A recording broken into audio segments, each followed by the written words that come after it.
multipartite entanglement and secret key distribution in quantum networks. This this was a work that I did in Japan, in Tokyo last year with Masahiro Takioka, Wojciech Roga, and Mark Wilde. So the main goal in this work is to study GHZ distillation in three regimes, which is GHZ distillation from quantum states, from quantum networks, and from quantum networks with repeaters. Okay? So the question that we address is the following. We're given n copies of a multipartite state, rho A1 to AN. So this is a state that's distributed between n nodes. And then the question is, how many copies of GHZ states can you distill from these n copies of rho? And you're allowed to perform local operations in classical communication. So the GHZ state, the 3-qubit GHZ state is written in the first equation. Okay, so what we want to study is the rate of GHZ distillation, which is just given here, log 2 of m by n, where m is the number of copies that you distill and n is the number of states that are required to distill those copies. And then this is the state scenario, and then we move on and study this in case of quantum networks and then quantum repeaters. Okay, so in general, the rate of GHZ distillation, that's hard to characterize, and there have been some previous results as well. So capacities are hard to find, and therefore we look at the upper and lower bounds. In this work, we give the upper bound, which is called the recursive cut and merge bound, which I will get to in a while. And we also give lower bounds for certain multipartite states.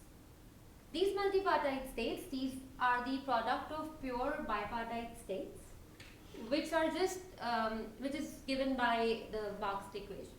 So if you have a state sigma A1, A2, A3, A4, and you can express this as products of bipartite states, that's what you call as product.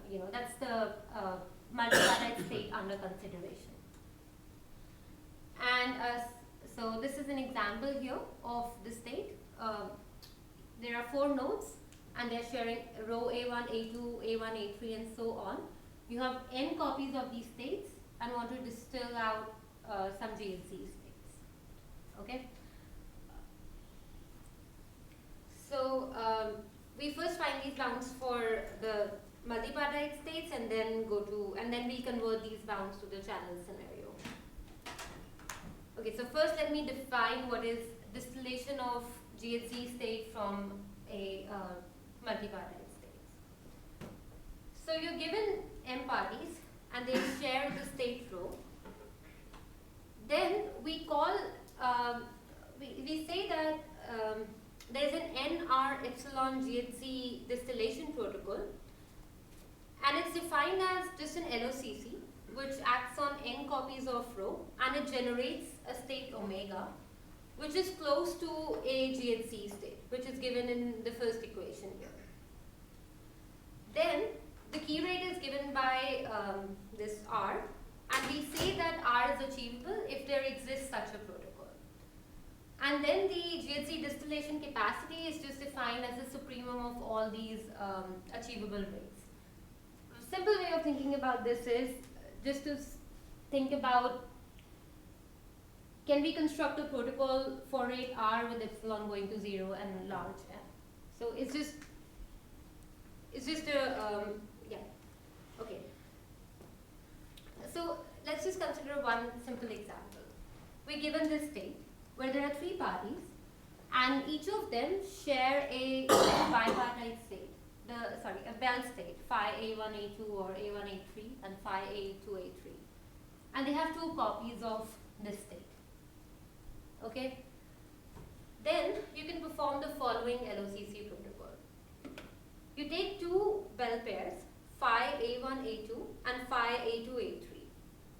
Then A2 acts like a C0 gate and then performs a measurement, gets an output, and communicates this to A1, A3.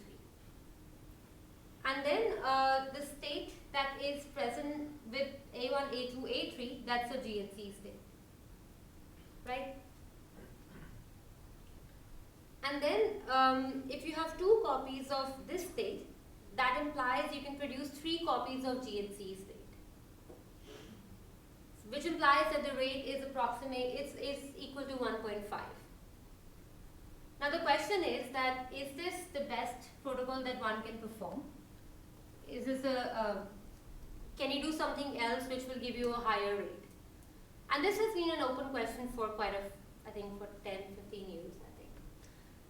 And here we prove that that is the case. This is the optimal protocol, and we use a recursive cut and merge bound to prove this.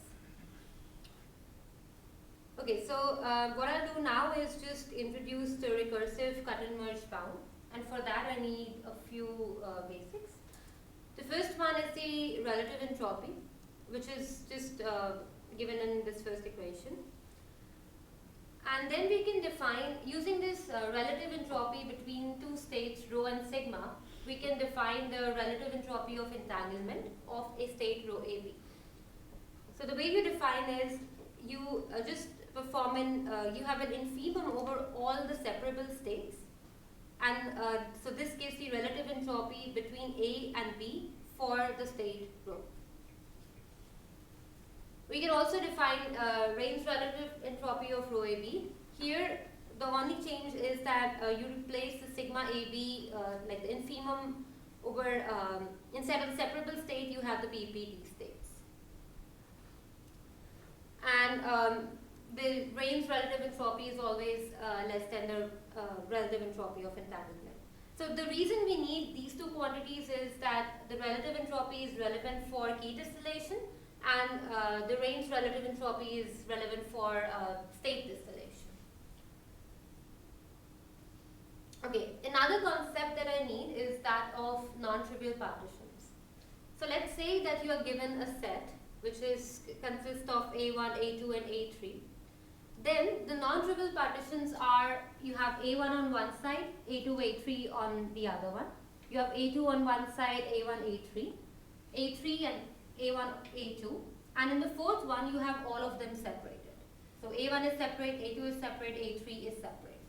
So that is the non-trivial partitions of the set A1, A2 and A3.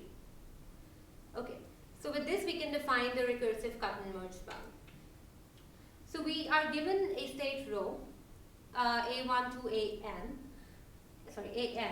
and you consider all non-trivial partitions of this set. So let's just first consider one particular partition, and let's call that P. Okay. Here GIs, these are just groupings of AIs, right? Okay, so now we can, what we do is we define the RCM bound for a particular partition P. So let's start with that. So there is just a constant term here which is dependent on the length of your partition. So the first term, what you do is you define the relative entropy between G1, which is like your first partition, and everything else. In the second term, what you do is you define a new state which we call as rho tilde, and the way you define this new state is to partition partition the G1 between G2 and everything else. Okay, so the way you do this is you tensor in a ancilla system, you apply an isometry, and you split G1 in 2 parts, giving one to G2 and one to everything else. Now you can define a relative entropy between this G1, G2 and G1 prime and G1 prime, G3 and till Gp. And in this way you define, so first you define a new state with G1 split, and for that new state you define a relative entropy of entanglement. And there is a minimization over all the ways in which you can split G1. So that corresponds to a minimization over all the isometries. So that forms your second term, right? And now for the third term, what you're going to do is split G1 and G2 into parts between G3 and everything else, and you go on doing this till you reach this end term. So what you do is you have a state, you take a partition and you define the RCM bound for that particular partition. Then you do this for all possible partitions of the set A1 to AN. And then the RCM bound for the state is defined as a minimization over all the partitions. So this is a very complicated measure, but it ends up being that for multipartite systems, the measures just, most of the measures end up having some complicated properties. Okay, so this is the RCM bound for a multipartite state. So here what you can do is just replace the relative entropy of entanglement with the Ren's relative entropy, and you can define this RRCM as well. And right. So let's just take an example. Let's say that you have a state rho A, B, C. And so these are the partitions which I talked about. So it's you have 4 non-trivial partitions. So the first, the RCM bound corresponding to the first partition, that's just the relative entropy between A and BC, right? And then you have the RCM bound for the second partition, which is again relative entropy between B and AC grouped together. Next you have the relative entropy for the third one, which is again, you have the RCM bound for the third partition, which just ends again being the relative entropy. And it gets a bit more interesting when you consider the fourth partition, which is A, B and C all separated out. So what you have here is a half, which was coming from that constant factor in front of the definition. The first part is just the relative entropy between A and BC, and in the second term, what we do is split A between 2. So that's what you see here. So you split A into A bar and A prime, and that's what you end up defining. So and then the RCM bound is just going to be a minimum over all these RCM bounds for the partition. And now if I calculate this RCM bound for the state that I considered before, in which you had a tensor product of Bell states. Okay, so sorry, I should get to that later. Yeah. Okay, so the next theorem that we prove is that this RCM bound, this upper bounds the distillable GHZ entanglement. And this is the definition of capacity that I gave before. Now, when I use this theorem in this case where I had products of Bell states, I find that the RCM bound calculates to 3 by 2, and in this way we end up proving that the protocol which I introduced before and so the protocol gives a lower bound, and the upper bound that I have here, they coincide. And in this way you prove that the capacity ends up being equal to 3 by 2 or 1.5. Okay. So to prove this, there were certain properties that we had to show. The first one was monotonicity under local operations and classical communication. And then we had subadditivity under tensor products. And then we had asymptotic continuity and normalization. So just by using these 4 properties, we could prove the upper bound on the capacity. Okay, so I talked about this particular types of multipartite states, which I called the product of bipartite states. So in general, the RCM bound, it can be very complicated to calculate because of the number of partitions that you have. However, for these product of bipartite states, we can see that the bound simplifies a lot. And this is the simplification that I write in this box. So let's look at this one. So you have 4 nodes, and this is the state that this is the state which is shared between these 4 nodes. And then what you can do is, let's consider one particular partition. So let's partition let's consider A1 and A2 on one side and A3 and A4 on the other side. Okay. Then this upper bound collapses to the following. So you have the constant factor, but the sum now runs over the states between row A1 and A3, A1 and A4, and A2 and A4. So, okay. So yeah, so the sum just now runs over the states which are across the partition. So this simplifies quite a bit and is useful, as I will show later on. Okay, so this is the upper bound for the product of bipartite states. Now what about the lower bounds? What kind of protocols can we use to distill out GHZ states? So this is one protocol. So what you do is that you make each of these nodes perform an LOCC operation. So LOCC is again local operations and classical communication.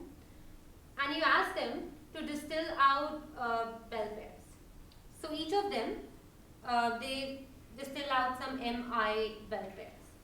For example, this A1, A4 distills out M1 bell pairs and so forth.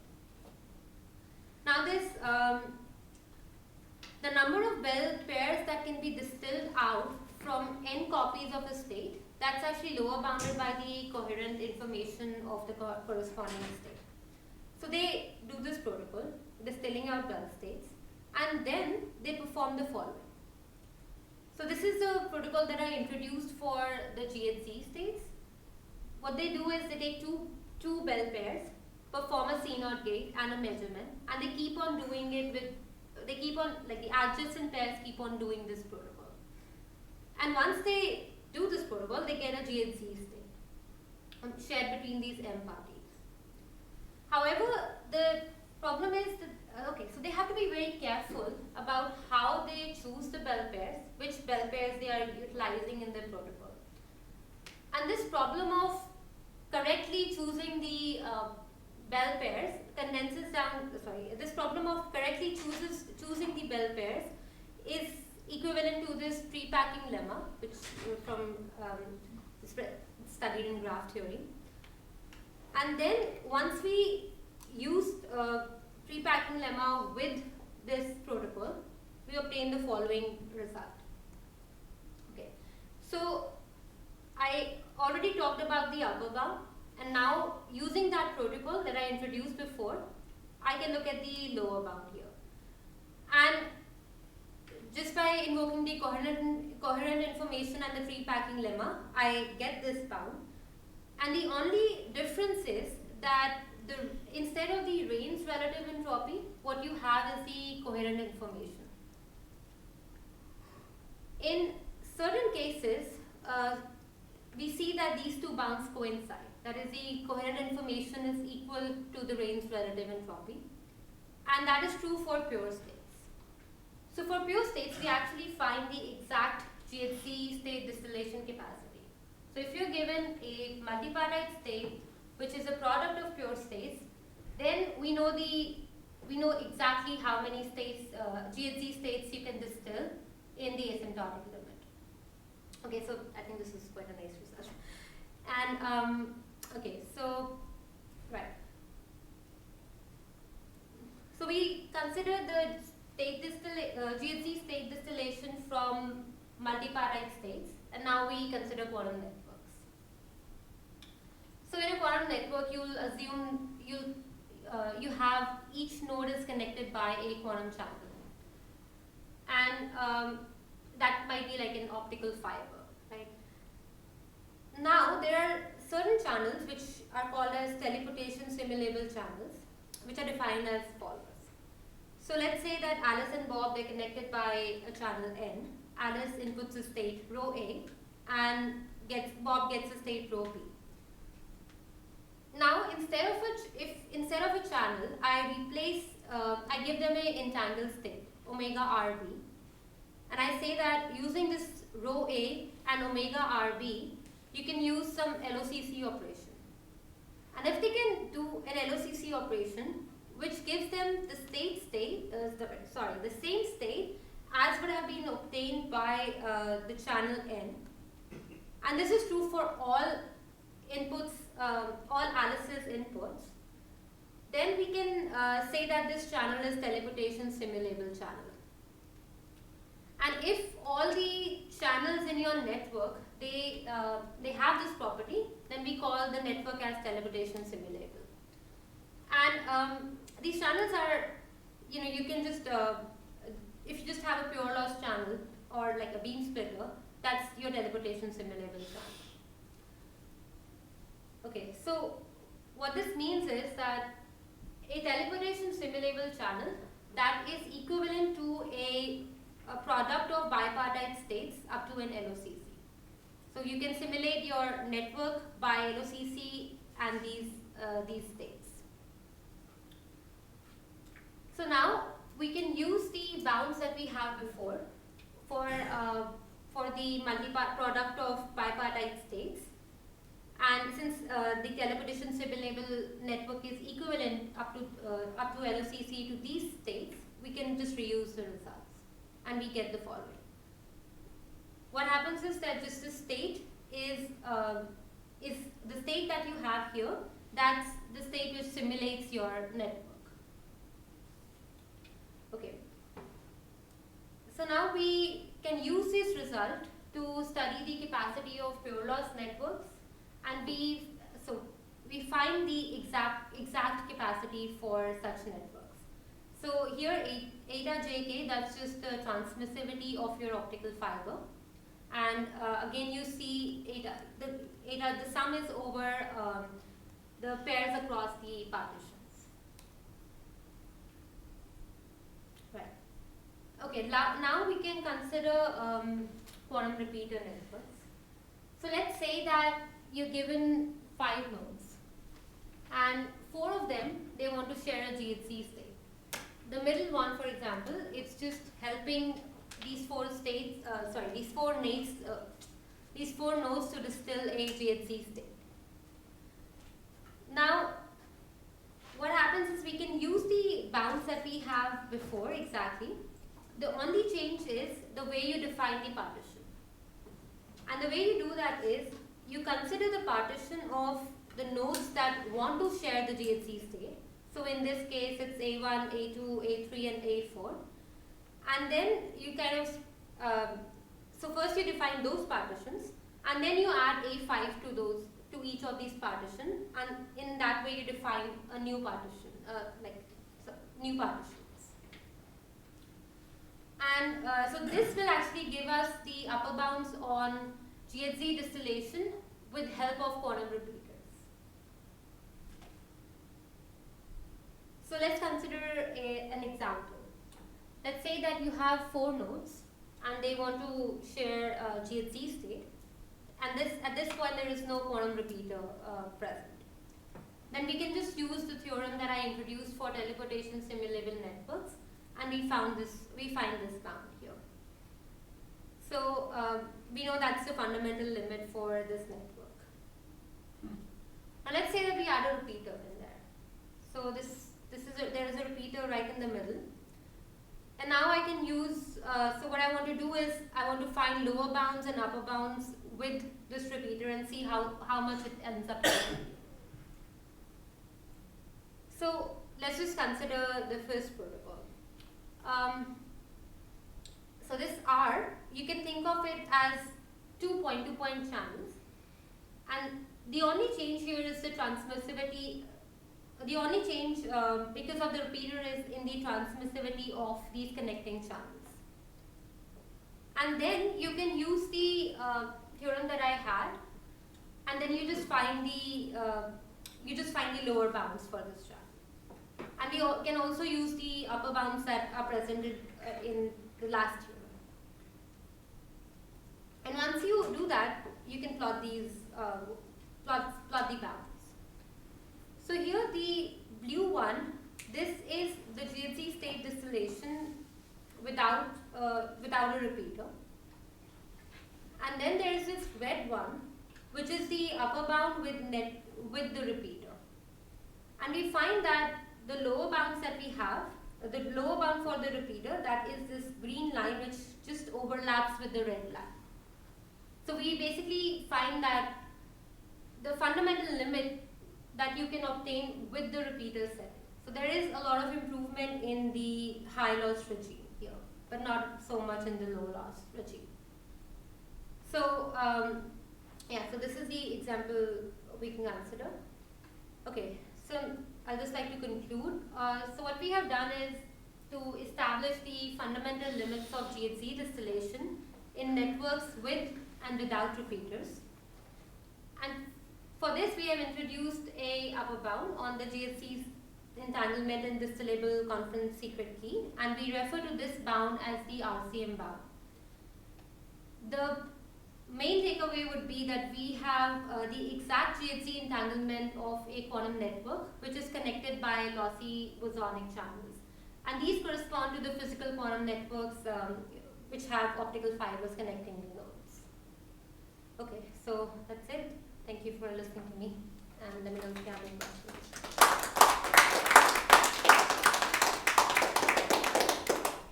All right, thank you, Anit. We might have time for one quick question before moving on.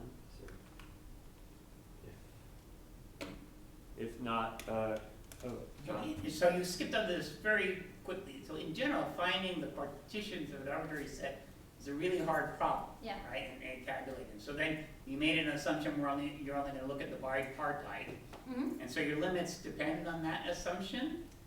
Well, okay, so if you have such a state, which is just product of bipartite states, then the bound collapses to what I showed you. Ah, I see. Then you can just prove it. But if you have a multipartite state, the partitions are hard to find, but you're doing upper bound, so you just consider Oh, some. okay, so any partition you find, the upper bound still holds. Yeah. Okay. To follow on to that, isn't it true that as the network gets larger, these quantities are going to be NP hard to compute? I think so. Yeah, that's what I thought. That's where I was getting. That's what Yeah, you're but getting The at. Yeah. partitions, But- finding the but we still partitions have of the set. expressions for them that in principle can be calculated Yeah. given enough time. A lot of time.